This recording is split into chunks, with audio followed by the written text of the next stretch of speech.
La Garonne est un des plus grands fleuves français. Elle prend sa source dans les Pyrénées espagnoles et draine également les eaux du Massif central. Après une course de 525 km, elle rejoint la Dordogne, formant ainsi l'estuaire de la Gironde, le plus vaste d'Europe, pour déboucher dans l'océan Atlantique. Les crues de la Garonne sont souvent torrentielles dans les zones montagneuses et dans les zones sous influence méditerranéenne, et sont plutôt lentes en plaine. Sur le territoire de la Garonne girondine, zone de transition entre l'amont du fleuve et l'estuaire de la Gironde, les inondations sont directement liées au débit de la Garonne et à son régime fluvial, mais aussi à l'influence de la marée. Ce territoire de 58 communes connaît ainsi régulièrement des inondations.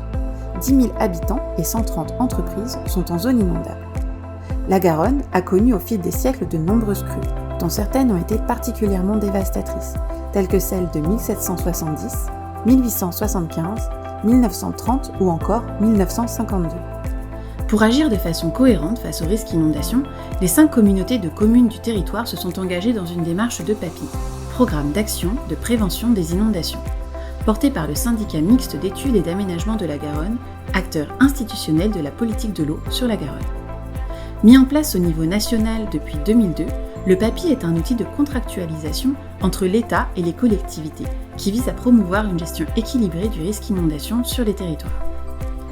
Le financement du dispositif PAPI est assuré par l'ensemble des collectivités, appuyé par la contribution de l'État et par le soutien d'autres financeurs, tels que la région, le département ou l'agence de l'eau. Le SMEAG accompagne les collectivités du territoire de la Garonne girondine depuis 2010, au travers d'études préalables au diagnostic, d'un PAPI d'intention pour améliorer la connaissance du risque, et actuellement d'un programme d'études préalables au PAPI, le PEP, qui a pour but d'approfondir le diagnostic de territoire et de lancer les premières actions opérationnelles. Le PEP permet ainsi de disposer d'une base de connaissances solide avant la mise en œuvre du PAPI. Effectivement, dans la continuité du PEP et pour une durée de 6 ans, le PAPI permettra de mener de nombreuses actions selon différents axes.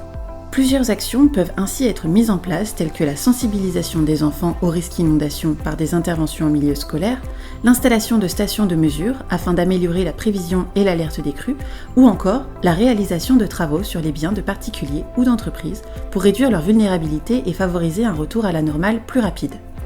Le PAPI est un projet commun pour le territoire. Sa construction comporte plusieurs étapes. Le diagnostic, une analyse fine des enjeux et de la vulnérabilité du territoire, l'élaboration d'une stratégie concertée avec l'ensemble des parties prenantes, la co-construction du programme d'action et la consultation de la population.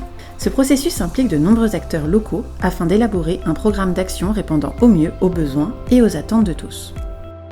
Pour résumer, le PAPI est une formidable opportunité pour le territoire de gérer de manière cohérente et transversale le risque inondation, mobiliser des financements de l'État au travers du Fonds Barnier, mais aussi de partenaires financiers divers, mutualiser les ressources et les moyens humains et techniques afin d'agir durablement sur la vulnérabilité du territoire.